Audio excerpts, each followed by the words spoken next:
Welcome back to my channel. My name is Tega, and if this is your first time on this channel, welcome. Thank you so much for watching. If it's not your first time, welcome as well, and thank you for watching. Namaste. Please don't forget to like and subscribe. Most importantly, please subscribe to my channel. Fasten your seatbelt. Let's do this together, because I don't want to leave anything out.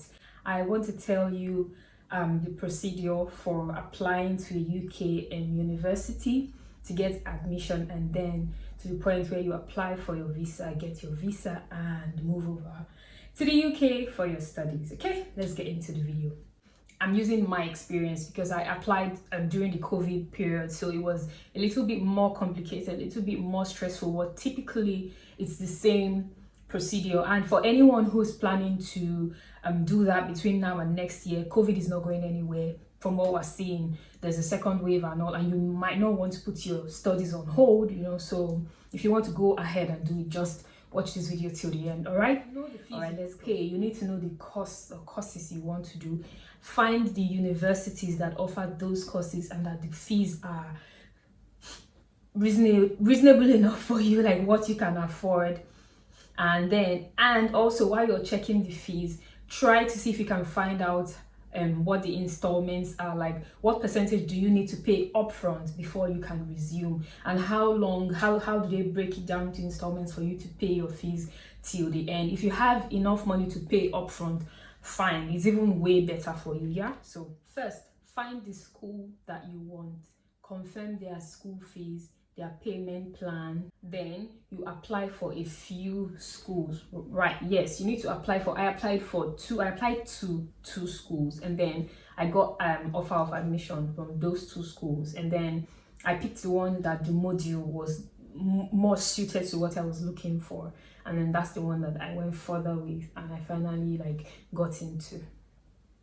All the schools you apply to will send you more information, right? And then when they do, you can then decide which one you want to go to. So I'm going to tell you for mine what I needed to apply to the schools, right? In my case, the two schools I applied to, they were completely free. I've heard that in some cases, I don't know if that's in the UK, but in some cases you have to pay for admission or something. No, this was completely free for me, so you can apply to schools in the UK as many as you want to, so you can explore what your options are. So for you to make these applications, these are the things that you're going to need. So you see me looking away at my computer to read the list. So you need to get your personal statement, which is your intent to study statement. You need to get your statement of results, your degree certificate from your school.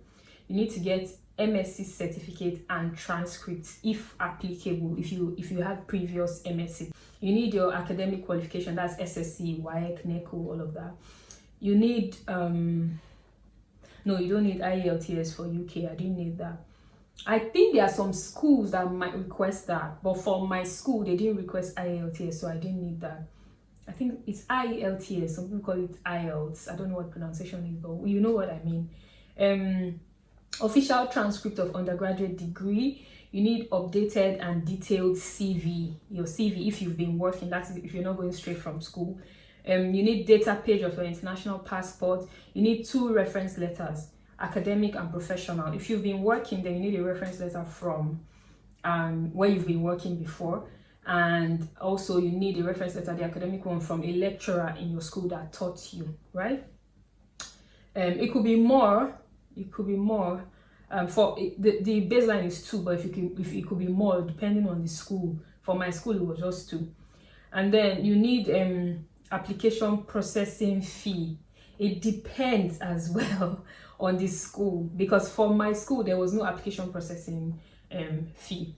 Some schools might have that. And then you need your postgraduate transcripts and certificates if applicable. It depends if you already had postgraduate from maybe Nigeria or somewhere else. And then if it's for PhD, you need research proposal. For PhD and MPhil, you need research proposal. So those are the things that you need to apply to the school.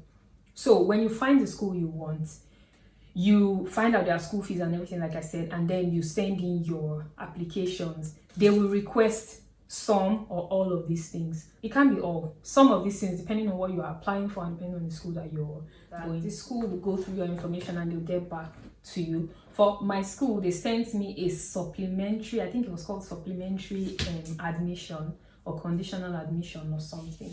So they sent me that offer and then I had to accept the offer. That's from my school. I'm sure it's kind of like, it may not be exact same steps, but I'm sure that most schools it will be like that. So they send you the offer, you accept the offer. You pay the first installment for your school fees.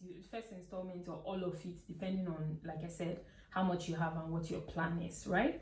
And then after you've paid your fees, make sure that in your bank statement, you have the balance for your school fees in your bank. So when the statement you need to print, it has to have your balance school fees and your living expenses, right?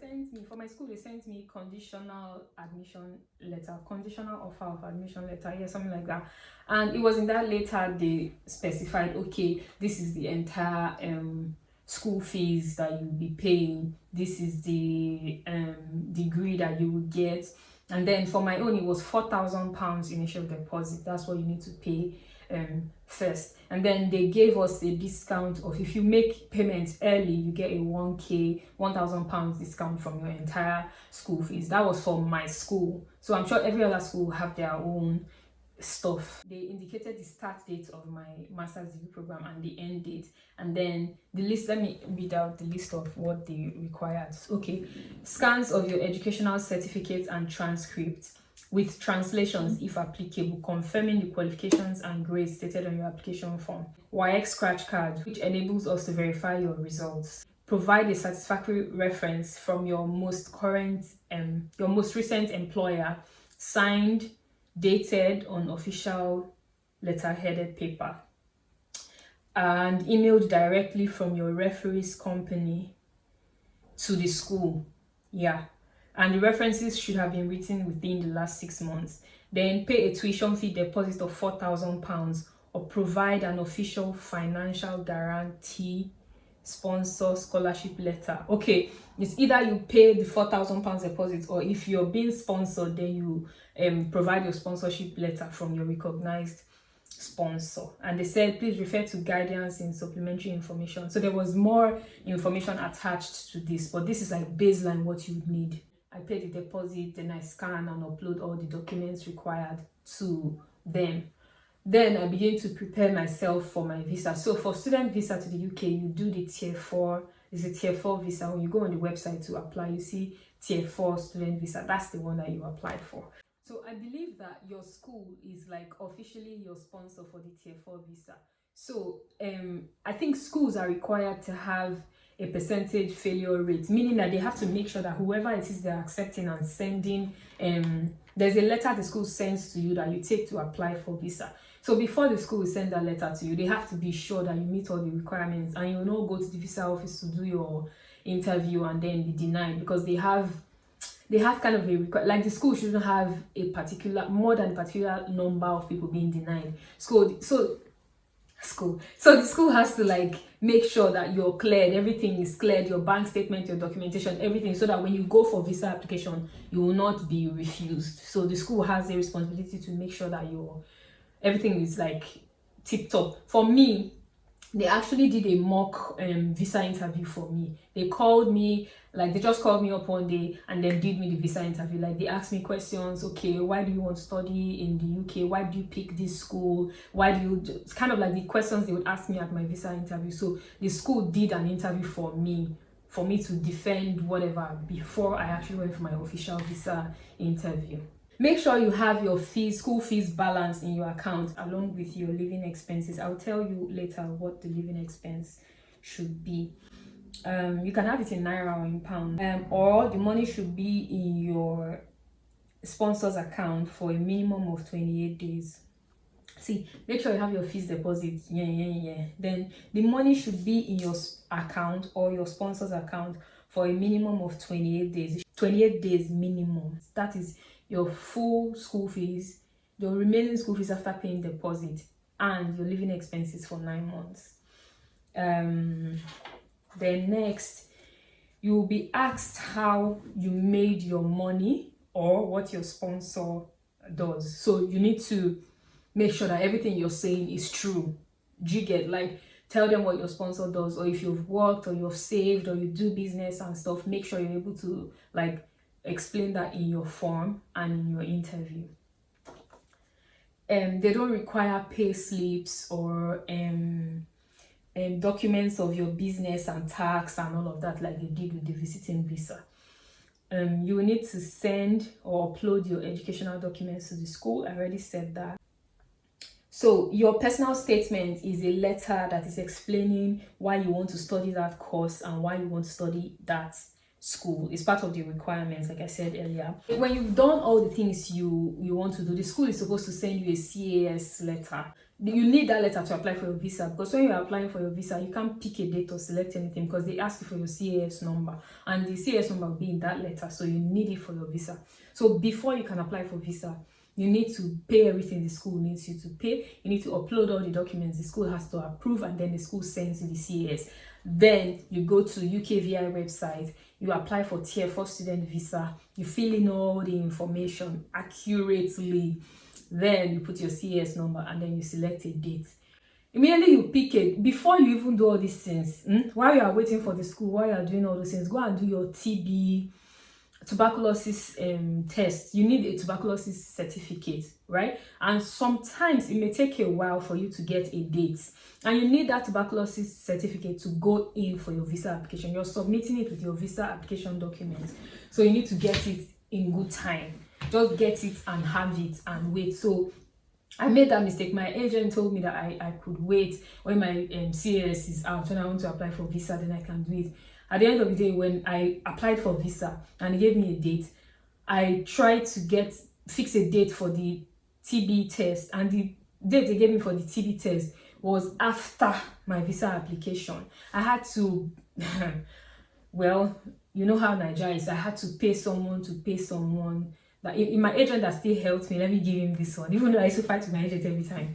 But he's the one that helped me to get an earlier date to do my TB test. If not, I would have missed my visa date and all. So make sure you get your TB certificate down while you're waiting for CAS and all those things, right? So when you're applying for your visa, right, there are two options. You can do self-scan, like you can scan and upload your documents, or you can take it with you there, and when you go there for your appointment, they scan it for you and everything. I don't like self-scan because first, I have a scanner, but I don't know, I just don't like anything that say, oh, you made mistake, you didn't do that. So I usually take my documents to the visa office, so they'll scan it for me there. The catch is you have to pay if they're scanning it for you. It was like 11k I paid. It's not free. It's not free. But if you do it yourself, you save 11k. But for me, I just wanted them to do it. So when you go for Tier 4 visa, I know when I did the tourist visa video, there is no interview or anything, no face-to-face, you just submit documents. But for Tier 4 visa, they actually interview you. Nothing serious, no, just like straightforward regular questions. Living expenses as of 15 July 2020, required for students was £1,015 per month, and you have to have living expenses for 9 months. So that's £9,135 for 9 months. So you need to have £9,135 in your bank account for your living expenses, plus the balance of your school fees if you haven't paid your school fees in full. That's the statement, that the amount that needs to be in your account for 28 days, and then you print the statement, and that's what you use to apply for your visa. Right, what was I going to show you guys?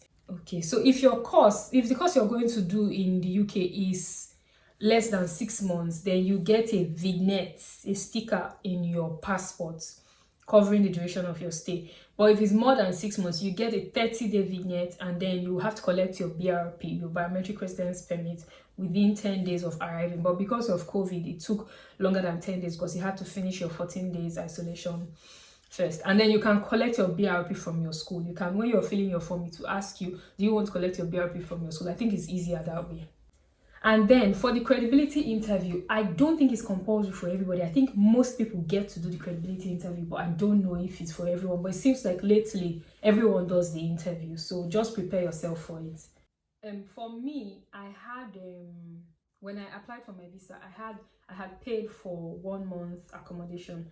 I told you guys about how I got stuck in this place. Yeah, so I paid the first deposit for this place.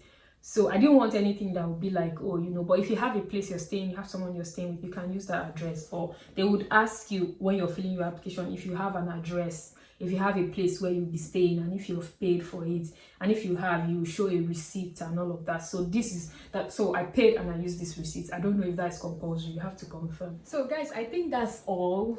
I hope that's all. But if I didn't cover anything, please let me know. And if anything comes up, or if I find that there's important information that I didn't add there, I would drop it in the comments and pin it to the top of the comments so you can get it from there.